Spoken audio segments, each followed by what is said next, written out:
Halo semuanya, perkenalkan nama saya Lika Putri Insani dengan nomor NIM 210305024. Saya dari Program Studi Teknologi Pangan, Fakultas Pertanian, Universitas Sumatera Utara. Baiklah, dalam video kali ini saya akan menjelaskan secara umum mengenai reaksi pencoklatan atau browning. Reaksi pencoklatan atau browning merupakan sebuah reaksi yang dimana menyebabkan perubahan warna pada bahan pangan yang umumnya terjadi pada bahan pangan, buah, dan sayuran. Ciri-ciri atau tanda dari reaksi pencoklatan atau browning ini adalah berubahnya warna pada bahan pangan menjadi kecoklatan hingga kehitaman.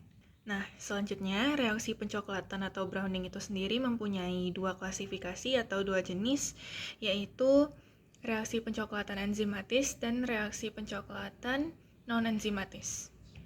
Yang pertama yaitu reaksi pencoklatan secara enzimatis adalah reaksi pencoklatan yang terjadi pada bahan yang mengandung senyawa fenolik. Dan reaksi enzimatis ini terjadi dikatalis oleh enzim, yaitu enzim polifenol oksidase yang bereaksi dengan oksigen atau udara. Lalu yang kedua yaitu reaksi pencoklatan atau browning secara non-enzimatis. Reaksi ini terjadi tanpa melibatkan atau menggunakan enzim. Contoh dari reaksi pencoklatan non-enzimatis adalah proses karamelisasi yang terjadi pada gula yang dipanaskan, atau reaksi Maillard.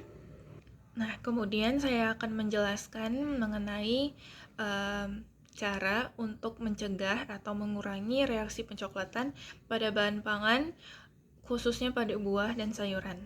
Yang pertama yaitu disiapkan alat-alat seperti pisau, talenan, baskom, gelas beker, termometer, dan hot plate.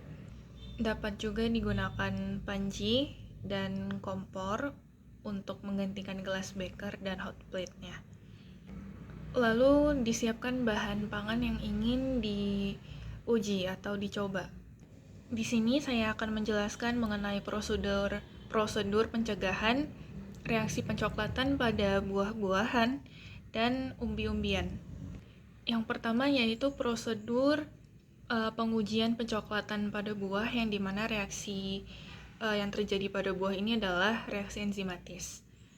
Yang pertama itu ada kontrol, dan yang kedua adalah perendaman buah dengan larutan asam askorbat 200 ppm dan natrium metabisulfit 200 ppm.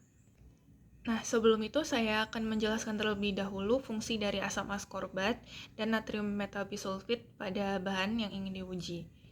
Asam askorbat dapat berfungsi sebagai antioksidan dan natrium metabisulfit berfungsi sebagai zat anti-browning pada bahan.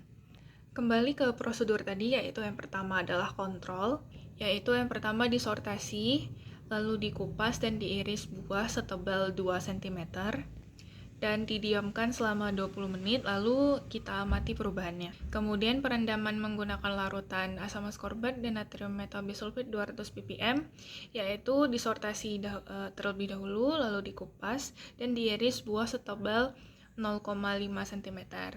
Lalu dimasukkan ke dalam masing-masing larutan dan didiamkan selama 30 menit dan amati perubahannya. Lalu prosedur yang kedua yaitu pengujian pencoklatan pada umbi-umbian.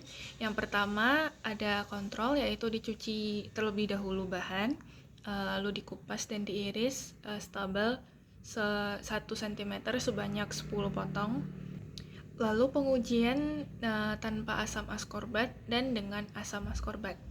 Tanpa asam askorbat dapat dilakukan penyortasian umbi dan dikupas lalu diiris tebal 0,5 cm dan dibiarkan selama 20 menit. Lalu dengan asam askorbat direndam bahan dalam larutan selama 20 menit, lalu diamati pada suhu 60 derajat, 80 derajat, dan 100 derajat pada 5, 10, dan 20 menit. Sekian penjelasan saya mengenai reaksi pencoklatan atau browning pada buah dan umbi-umbian. Semoga bermanfaat. Terima kasih.